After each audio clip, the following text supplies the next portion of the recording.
So as we begin talking about your grid, your point of attraction, your discs, your high-flying disc, we know that sometimes it's not so easy because of past momentum. You got some things you've been thinking about, and some of the things that you really believe put you on a lower flying disc. It's hard to watch television and stay up there because much of television, much of the media has discovered that there are more of you on those lower discs. And since they're looking for ratings, they hang out where most of you are. So if you're tuning in, then if you weren't there when you tuned in, you will be pretty soon, because there's something to show you, to worry about, to push against, to feel indignation about, to feel anger about. So when you decide that you want to be on your high-flying disc, it begins to cause you to look at things a little differently. And we really want you to leave this gathering today with a sort of renewed determination that you care about what disc you're on, and a new understanding that you have control about what disc you're on. And then a sort of readiness to begin practicing some very easy techniques to get you there and to keep you there. Because life is supposed to feel good to you. You're supposed to be rendezvousing in powerful, co-creative moments, you see. There is no way that we have seen that will restore you to your true sense of value and worth more than this understanding and accomplishing of this high-flying disc. Because when you stand in that vibrational frequency with source energy at your back, assisting you every step along the way, again and again all day long, you'll stand with a smile on your face, knowing the perfection of where you stand. You will realize that this is really who you are. This is who you are meant to be. And anything less than this is just not enough for you. And you can do it. It's not a difficult thing. So if you've been following us for a while, you've been reading books. We've written lots of them. Stuffed them full of processes, lots of them. And today we're going to offer to you a process that we want you to know trumps all of them. Doesn't render them ineffective. It's just the process of all processes, because it's the process that will accomplish the most for you. It will get the most done for you. It will put you in the strongest place of positive attraction, and it's the easiest thing to do.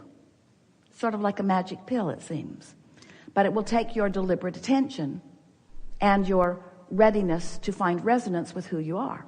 Have we convinced you so far that you create your own reality?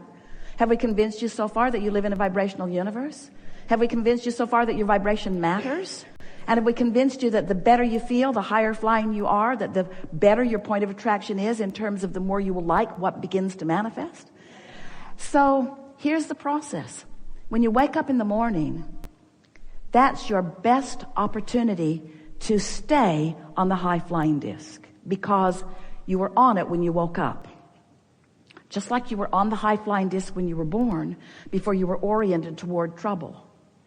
You're on that high-flying disc when you wake up, and here's the reason. We're just going to give it to you in a very bold statement. While you slumber, your momentum of thought ceases.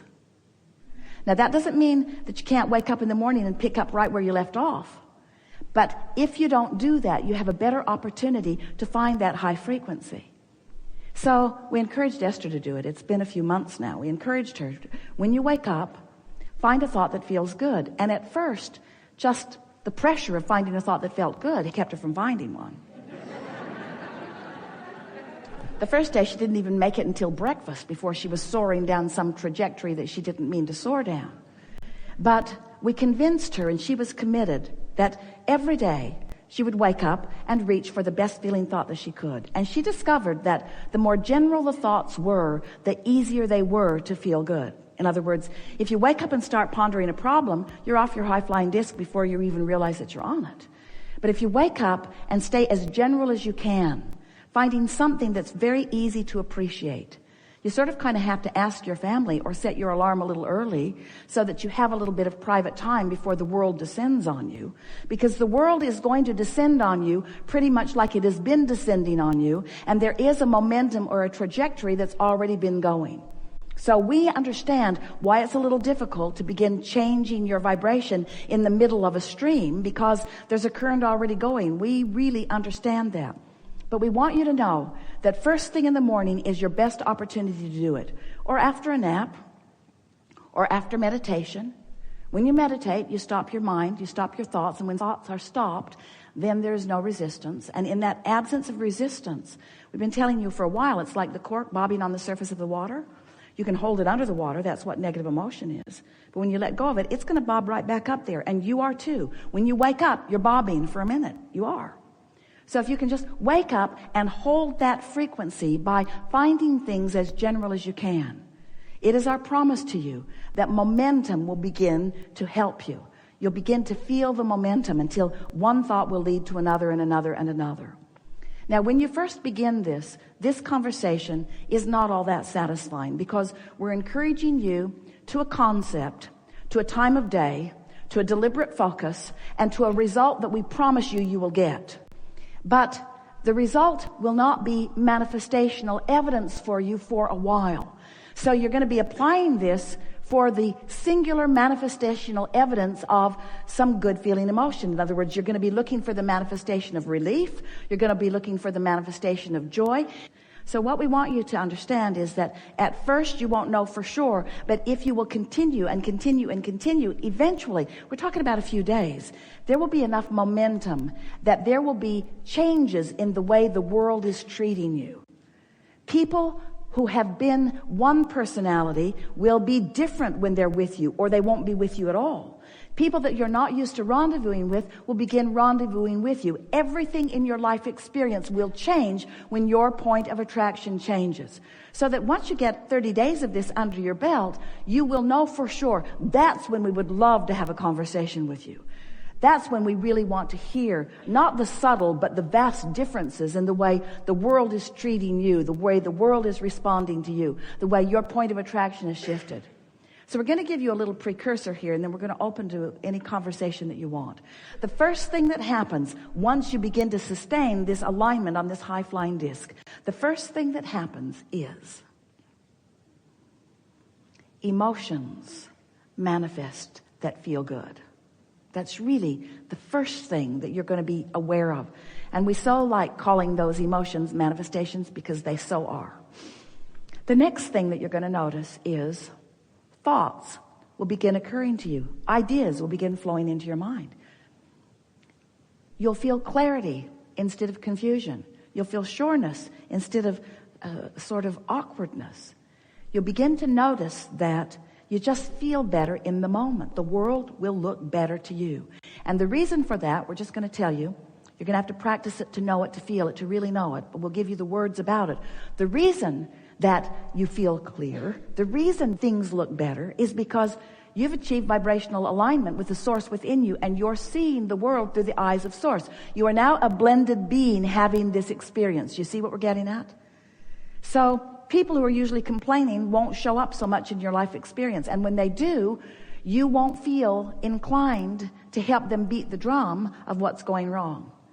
You're going to find and like your alignment. Esther said, I'm becoming a sort of vibrational snob.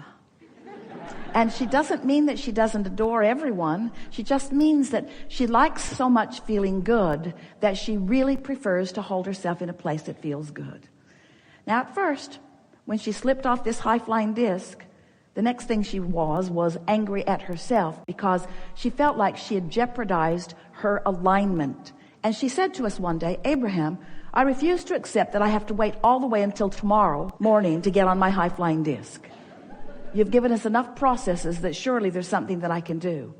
But she also discovered that it's really easier to wake up there and stay there than it is to climb back up there after you've fallen off. So we just want you to be easy on yourself. If you're having a bad day and someone says, what's wrong with you? Just say, I fell off the disc, okay? Okay? I fell off. And then don't continue the momentum. And you were there when it happened. I blame you. I was there till you came. Because that's not how it ever works, is it? So we're eager to talk with you about whatever is important to you. And we want you to know that like your inner being, we stand in your vortex where all that you are is. We stand there knowing the vibrational frequency of all that you have expanded to. Do you get how everything that you've been asking for has caused an expanded version of you, and that the only reason you ever feel bad is because you're in this moment not up to speed with the expanded version of you? And that everything that we've been talking about so far means that you can get up to speed with the expanded version of you, and that you're really going to like it when you do it? So we want you to realize that we know who you really are, what you really want, and we know where you are in relationship to it. And we know, and we're speaking on behalf of your inner being, we know what the path of least resistance is to get you there. We just want to help you practice the path of least resistance to who you really are, not the path of least resistance to what you don't want. And can you hear what we're saying? When you think a thought, and you think that thought, and you think that thought, and you think that thought until you're talking to other people about it, you get pretty strong momentum going. We like the analogy of you're at the top of a hill in San Francisco and you've got your car perched right there on the hill, and the parking brake is off and it's out of gear, and you decide just for fun you'll see what happens if you just push the car a little. How strong am I actually? So you push the car a little bit and you begin to see it moving, and then you come to your senses because you can see that momentum is going to take it right down into the bay, and you don't really want that. And so before it gets started, you stand right out in front of it and you let it bump up against you, and all is well. But you wouldn't want to be standing at the bottom of that hill waiting for that momentum to meet you, would you? And so we want you to be aware of momentum. So let's say that you've been thinking about something that you don't want. You've been thinking about it. You've been thinking about it. You've been thinking about it. And now it's kind of tearing you up. It's sort of eating you up. You can't stop thinking about it. You're really annoyed. Now you're talking to other people about it. And now you're looking online to see if there's any other people that are thinking about it. Now you're blogging about it. And now you have a website about what to do about that. And so you get this strong momentum going. Well, when you've got a strong momentum going, that's a path of least resistance. Law of attraction is bringing to you, by path of least resistance, what matches what your vibrational frequency is. Now, we want you to know that the true path of least resistance is this trajectory of well-being.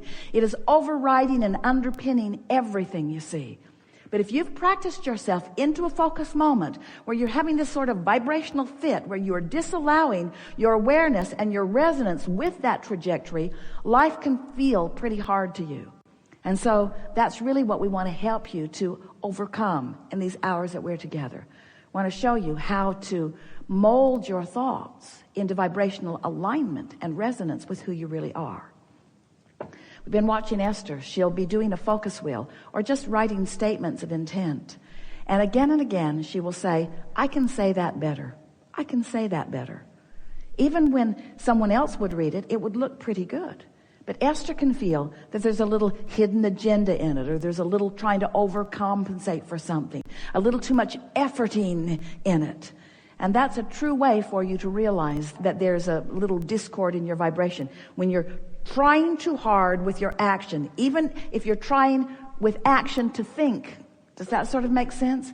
If you're struggling, there's resistance. So it's about ease and flow. You'll see as we play along today. So what do you want to talk about? You've come with some things that you want to talk about. You have, haven't you? Do not worry about your question not being answered fully, because it will be. We know everything that you want to know, and we know the path of least resistance to deliver it to you. What about that? So we'll have a sequential unfolding here where sometimes someone will present something that will make it easy for us to explain to you the very thing that you're looking for. So whether you get in the hot seat or not is not important. The important thing is that you're focused and that you are softly listening, not feeling anxious. So if you're standing up, if you're standing on your chair, if you're waving your hand, you're trying too hard,